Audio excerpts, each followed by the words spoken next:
Hey, so I'm a bit annoyed, a bit pissed off.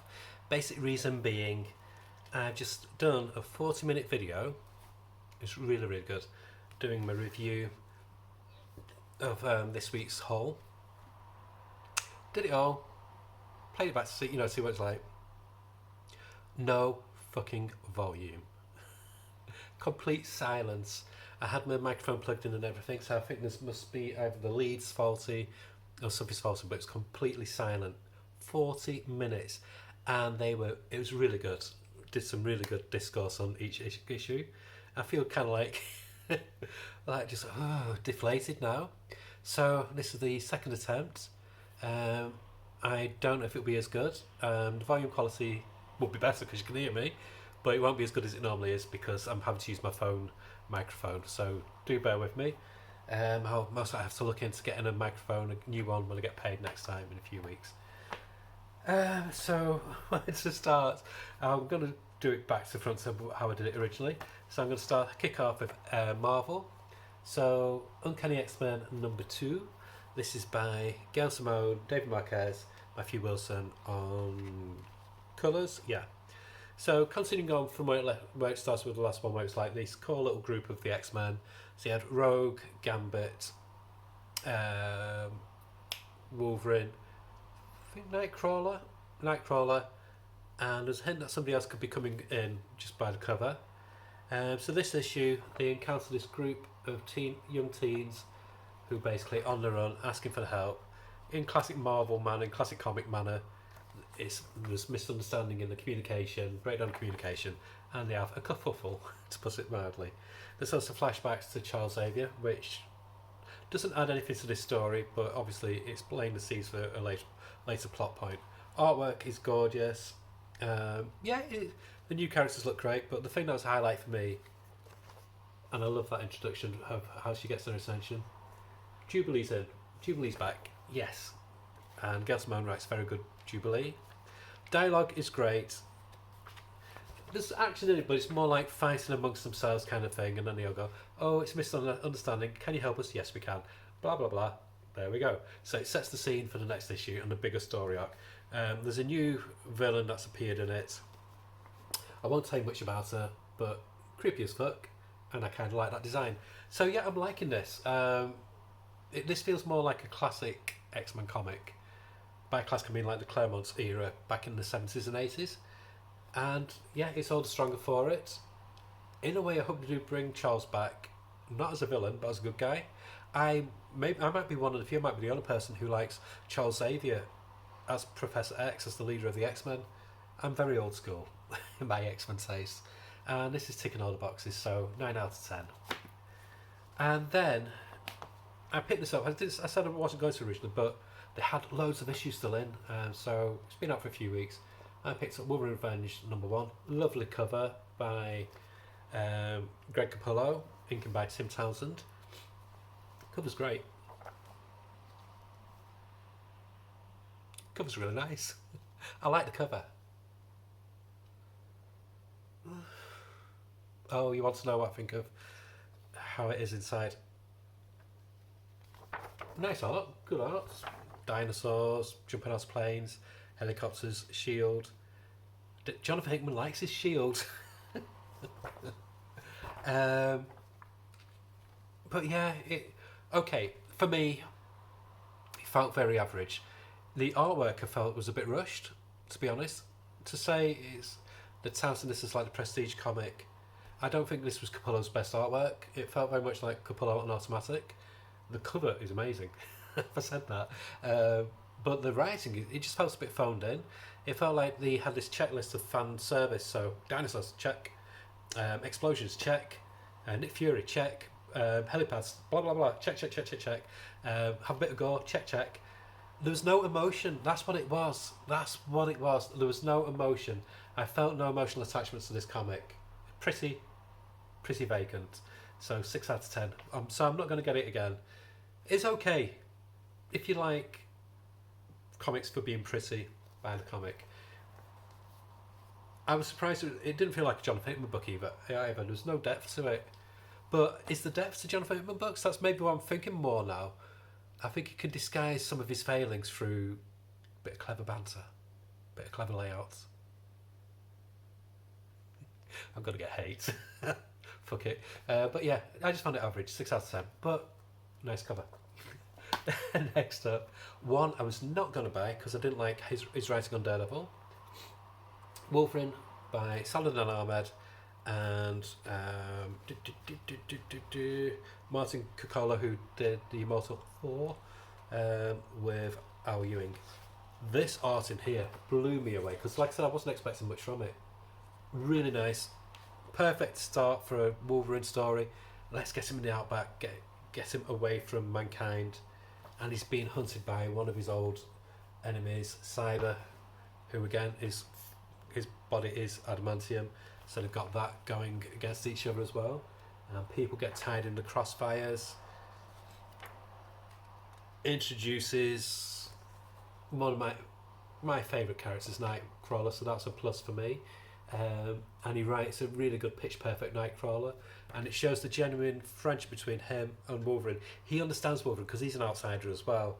They're both always like the underdogs of the X-Men team, and it's the way Wolverine's about to lash into him, but he can sense there's something wrong with Wolverine, and he just hugs him, just stops him in his tracks. It's just wonderful. It made me get a bit emotional. It was great. So yeah, kudos Solid Ahmed. You've got me with this one. The plotting is great, the pace, the dialogue is good, the colouring is perfect. Because sometimes if it's mostly snowbound, it can look quite drab, quite boring.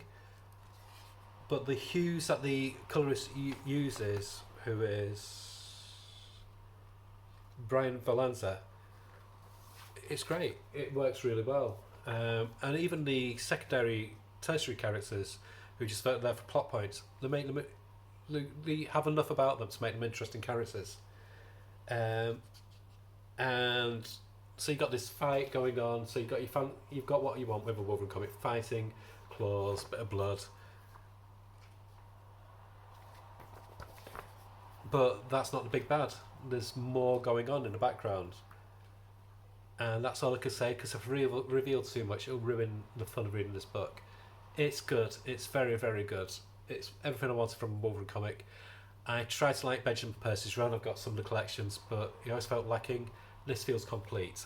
This feels like I felt like when I used to read the Larry Hama ones with Mark Silvestri. It's that kind of good. So yeah, 9 out of 10. So I will be getting this. I'm not getting Wolverine's Revenge, but surprisingly I'm getting this. I thought it'd be the other way around, but it's not. So another ongoing Marvel I'm getting. One I might try as well, just off topic, Iron Man. I don't know, something about that cover that intrigues me. We'll see.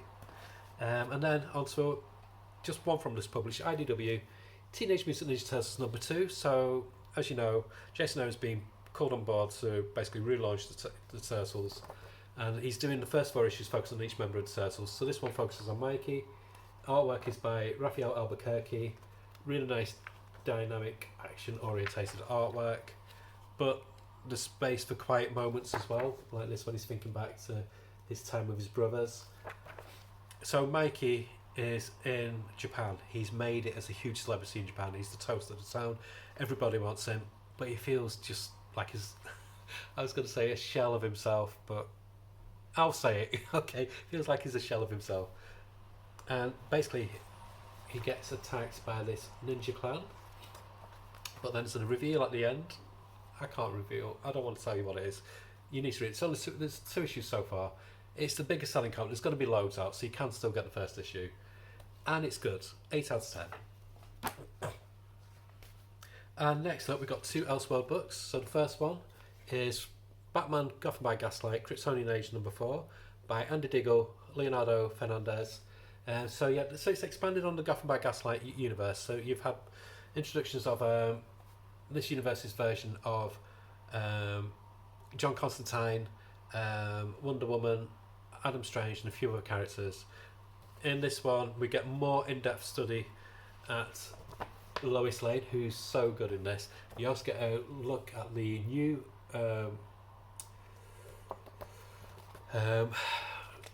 villains. So there's a really fun version of Cockcroc, Harley Quinn, Deadshot. It's just really fun. But the highlight is it focuses on Alan Scott's. So this universe, this version of the Green Lantern, and it's lethal. This version, this is much more. It's just something about it. It's got much more of a. The way he inherits his power, there's much more sacrifice, literally. Yeah, it's much more savage. It's great. It's a good comic. And Diggle writes the dialogue so well, the dialects as well, because he's an English guy, writes a 19th century American style of speaking, which was almost like archaic in a way, but so it's not like American speak now. It's like this almost like slightly bastardization of how people spoke in Victorian England.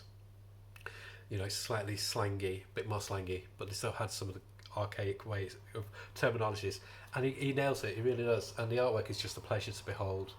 And the pace of the story is great. There's a great bit at the end. Oh yeah, Vic Stone's introduced as well, and Lex Luthor. There's a great bit at the end, which makes you want to know what's going on. What is that mystery? I don't know if it's going to be 6 issues or 12 because I've had different reports from different places. But yeah, I'm enjoying this. 8.5 out of 10. And this is just fun with a capital F.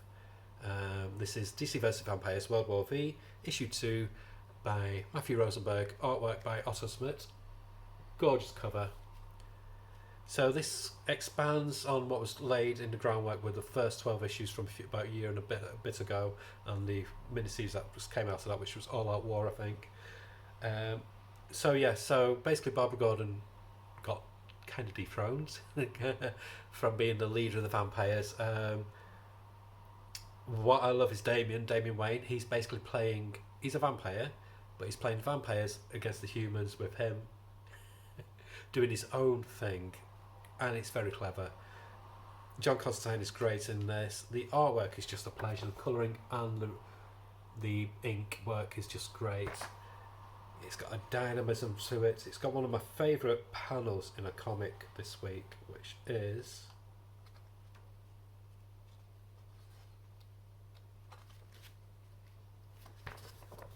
this one here. Just such a great fight sequence, just done in less than half a page. That is craftsmanship. But I'd say the biggest part is this bit: Alfred fighting Wonder Woman. Talk about unequally yoked. But it's the last 2 pages turn it on its head, and it's wonderful. And again, I don't want to show it you. You need to read it. It's only been 2 issues, so do yourself a favour and dig it out. And then there's a great backup. There's a Batmite story, hero for those trying times, written by Tyler Boss, I think, who does what's furthest place from here, brilliant image comic with Matthew Rosenberg, with art by Miguel Muerto. So it's a Batmite centric story. Nice indie style of artwork as well. So Batman's come to our dimension, and he doesn't know that all this has gone on, that everybody's vampires. And so he's looking for his hero, Batman, of course, and then he finds out Batman's not alive anymore. So what does a Batmite do? Again, read it to find out. It's wonderful. It's kind of like a nice palate cleanser after the Vampire Madness of the first major story. So this slightly more light-hearted, skewed story. It's just fun. 9 out of 10. A wonderful, wonderful comic. And then we've got Absolute Power, number 3. Great tribute cover to the classic Tom McFarlane cover, where Wolverine had his 3 claws sticking up and you can see the reflection of the Hulk in them. So wonderful, wonderful tribute to that cover. Dan Mora, Mark Waid at the top of their game. This is an event, and it feels like you're reading an event. It doesn't just feel like it's something to be a cheap cash-in. It feels like it's doing it to develop the whole of the DC universe, to push it in a new direction, and it's doing its job. Amanda Waller is a complete... she's a complete... she's horrible, basically. So yeah, but the tide is changing. So basically she had the upper hand in the first 2 issues. She'd stripped them of the power. She was hunting down all the heroes. She got this super powered army on her side. But the tide is changing. There's some great emotional beats in this comic. What again? I don't want to reveal because again, it's only 3 issues, so it's only going to be a 4-issue story. It needs to be read to be experienced. It's very well talking about it, but Mark Waid does good superheroes. He knows how to balance action with soap opera, and this is a masterclass in how to do that with this. And the artwork by Dan Mora,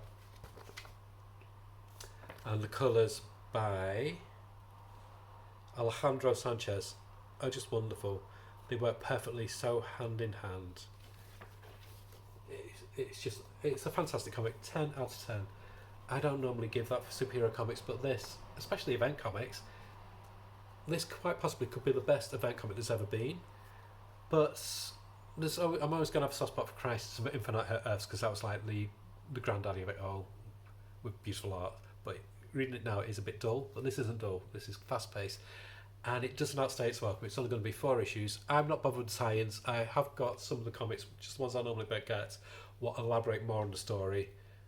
But even if you're just buying this without those, you wouldn't miss out. It's just great. It's doing its job. 10 out of 10. Perfect comic.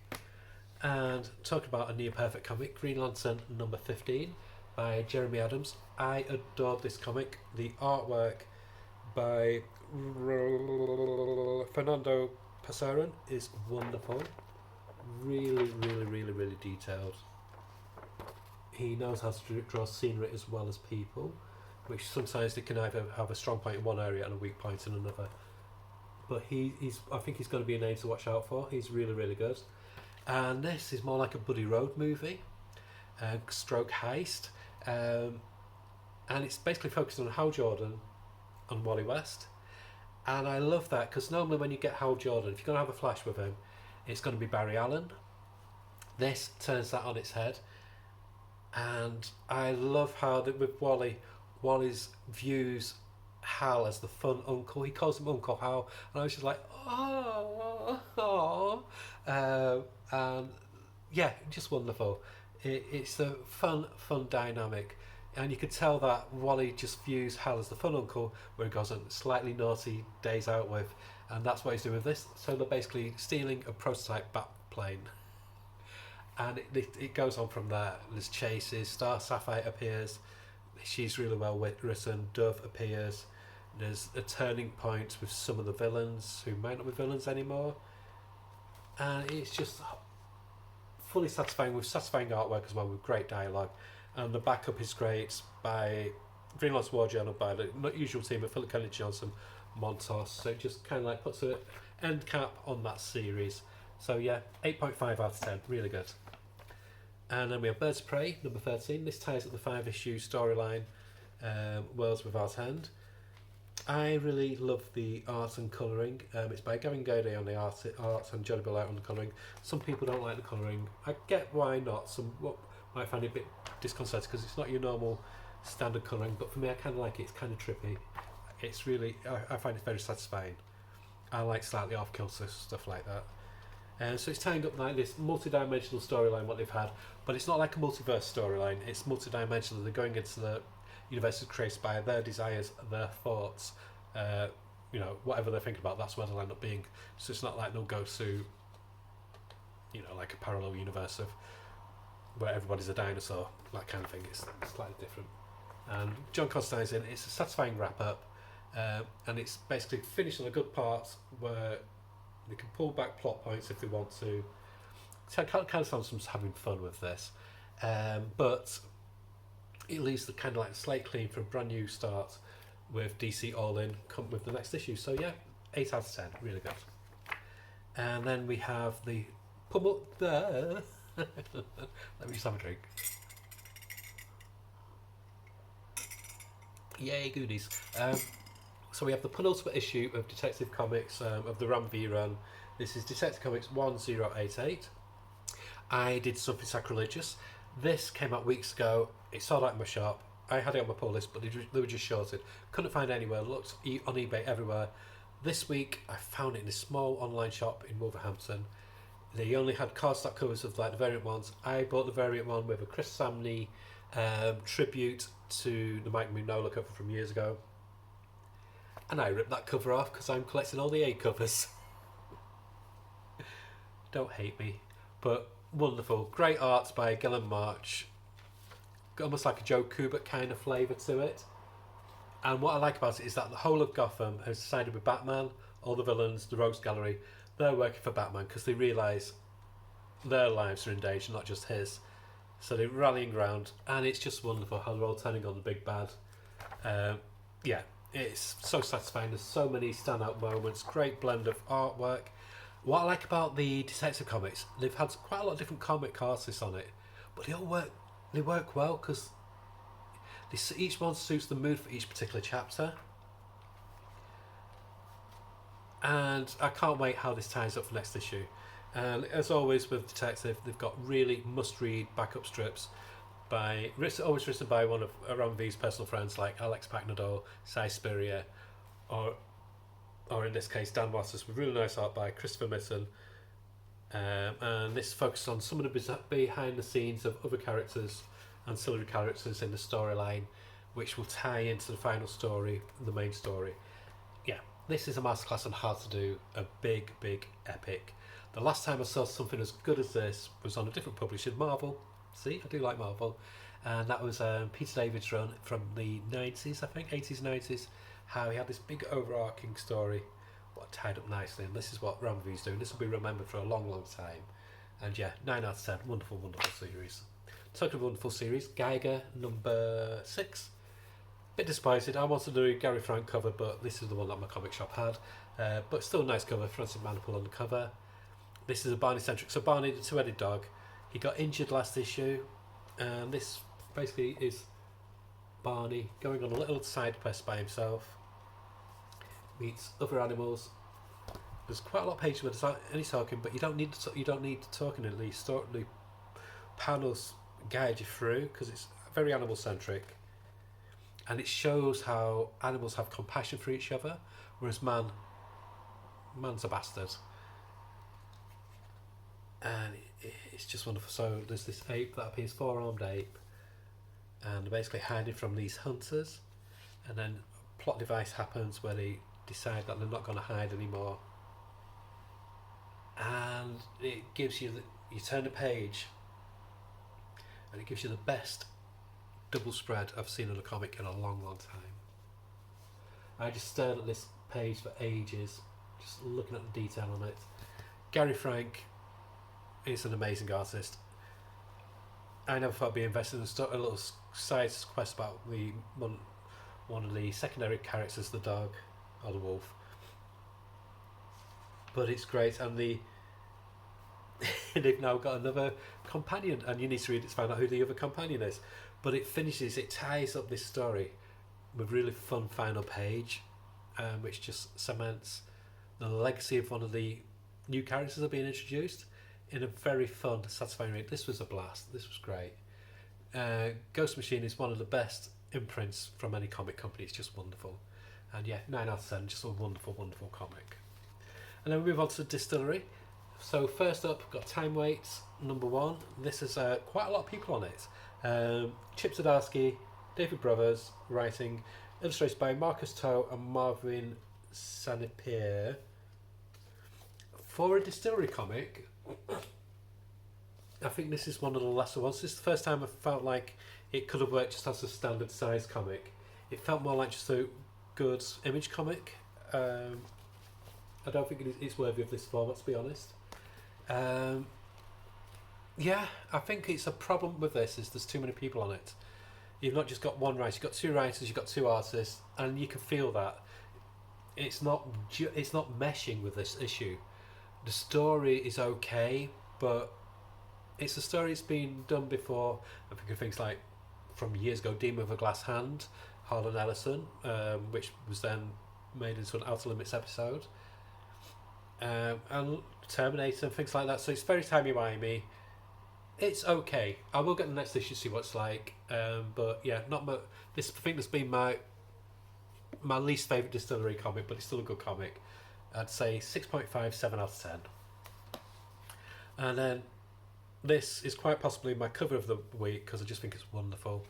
It's the Blood Brothers Mother, book number 2. So this is continuing the glorious story by Brian Azzarello writing and Eduardo Rizzo doing the best artwork of his career.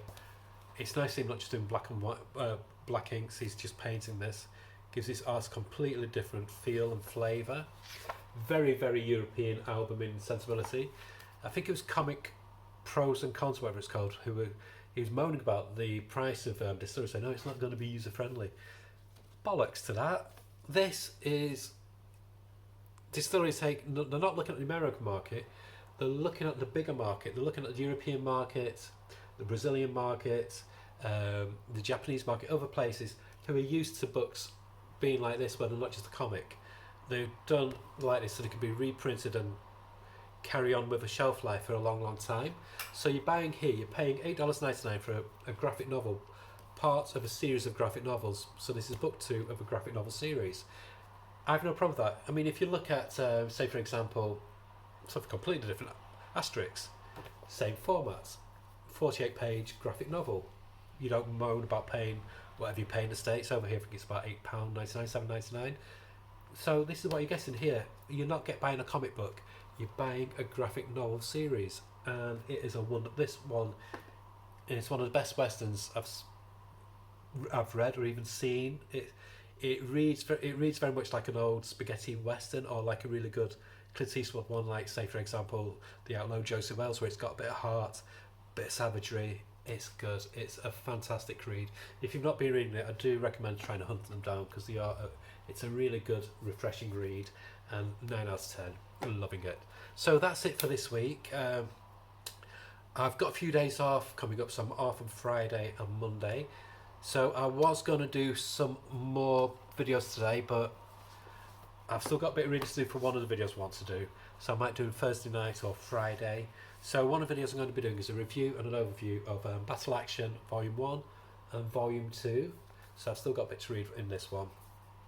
These were the brainchild of Garth Ennis, where he's resurrected the old Battle Action comic strips from the 70s, brought in a whole host of modern creators, artists and writers to do their interpretations of them. So I'm giving an overview of these, but I've also got another book coming in tomorrow called Smash, which is a resurrection of an old British comic from the 60s, which was a superhero comic with classic characters like the Spider and Robot Archie, with Paul Grist writing it. So I'll do an overview of that with these as well, with that video. And another video I'll be doing is this big boy Swamp Thing by Rick Veitch, book 1, Wild Things. This is a reprint. Hopefully, because they said they're going to do all the Rick Veitch run of Swamp Thing, hopefully they'll include the one that was missing, which was the comic what was banned, which focused Swamp Thing going back to Jesus' day, which I find crazy because I'm from a Christian background. Explains a lot. But and back then I was very religious, and I felt nothing wrong about it because it was meant to be quite a reverent look at the crucifixion. But of course, the weird Bible belts got up in arms about it, so DC back then cowered to the power of the Bible belts and pulled the comic. So hopefully, fingers crossed, that'll be come back. So I'll do a look at that, at the artwork and the whole overall packaging of the book. Okay, so have a great week. Don't work too hard. Read what you want to read. Don't gatekeep other people. Just because you think a comic's good doesn't mean that you're right. One person's, like for me, I love Distillery. Because I love Distillery doesn't mean somebody else might like Distillery. They might like the Avengers. Good. You're reading what you want. And that's how it should be. It's fine to disagree, but just get united in your love for comics. Okay, bye. Bye, bye, bye.